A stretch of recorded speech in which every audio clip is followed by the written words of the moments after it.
Voici les images réelles. Mais voici les images trafiquées. Andre, congratulations. How did you turn this around? Man, first off, I need to first thank my Lord and Savior Jesus, man. The issue with sin. It makes us, our sin that's in us makes us do those things. And the only salvation for this sin is the gospel. The only way to really cure that what's on the inside is understanding that Jesus Christ died for our sins. And so to me, on a micro level, it's understanding. Oh, and just like that, we lost him. I know. Masters champion, Bubba Watson.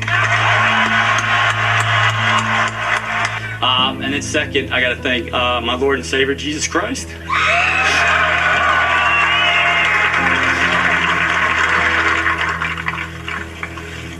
This day means so much more than putting on this green jacket in many ways.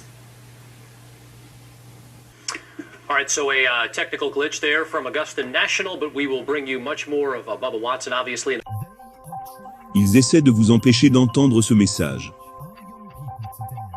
Nos jeunes d'aujourd'hui n'ont pas le même accès à ce message que les jeunes d'il y a 50 ans. Et dites ce que vous voulez de Donald Trump, mais aucun d'entre vous ne peut nier ce simple fait que nous vivons aujourd'hui dans un monde de fake news.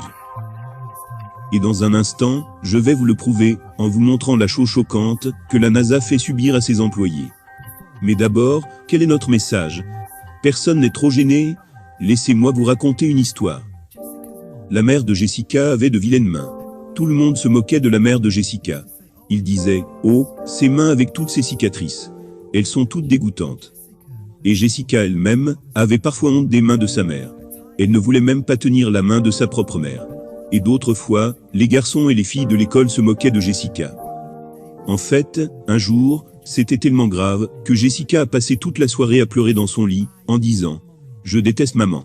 Je déteste maman, parce qu'elle a de vilaines mains. » Alors son père est entré dans la chambre, et a dit « Jessica, sais-tu pourquoi les mains de ta mère sont comme elles sont ?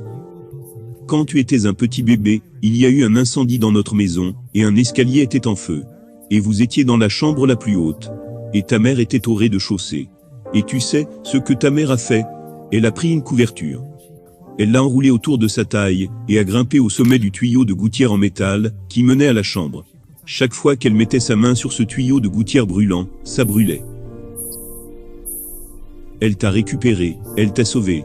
Et elle t'a amené en sécurité dans le jardin. Quand tout était fini, les pompiers ont regardé les mains de maman, et ils ont vu qu'elles étaient en lambeaux. On ne pouvait même pas reconnaître que c'était des mains. Elles étaient tellement dégradées. C'était si rouge. C'est pour ça que ta mère a de vilaines mains. À ce moment-là, Jessica est sortie de son lit, et a couru dans la chambre de sa mère. Elle a commencé à embrasser les mains de sa mère, en lui disant « Maman, tu as les plus belles mains du monde. » Et notre message est exactement le même. Les gens du monde regardent les mains percées de Jésus-Christ et les trouvent laides. Mais pour ceux qui connaissent la vérité, nous pensons que ce sont les plus belles mains du monde. Ces mains furent percées. Elles furent traversées par des clous pour toutes les fois où tes mains ont blessé des gens, où tu as fait des choses cruelles et méchantes. Il a eu aussi les pieds percés. Ces pieds furent traversés par des clous pour toutes les fois où vos pieds ont marché dans des endroits où vous saviez que vous ne devriez pas être. Mais vous êtes resté là-bas, même quand votre conscience vous disait de partir. Et Jésus-Christ a eu le cuir chevelu percé. Il a porté une couronne d'épines pour toutes les fois où votre pensée est allée à des choses mauvaises. Pour toutes les fois où votre esprit est allé à des choses grossières, à des choses honteuses. Là-bas, le Fils de Dieu, le Seigneur Jésus-Christ a souffert sur cette croix pour nous sauver. Parce que, tout comme ce petit bébé dans la chambre haute, vous et moi étions impuissants. Nous allions mourir dans nos péchés et avions besoin d'être sauvés. Nous avons besoin d'être sauvés. Et c'est ce que Jésus a fait sur la croix. Mais notre message ne s'arrête pas là. Oui, après sa mort, Jésus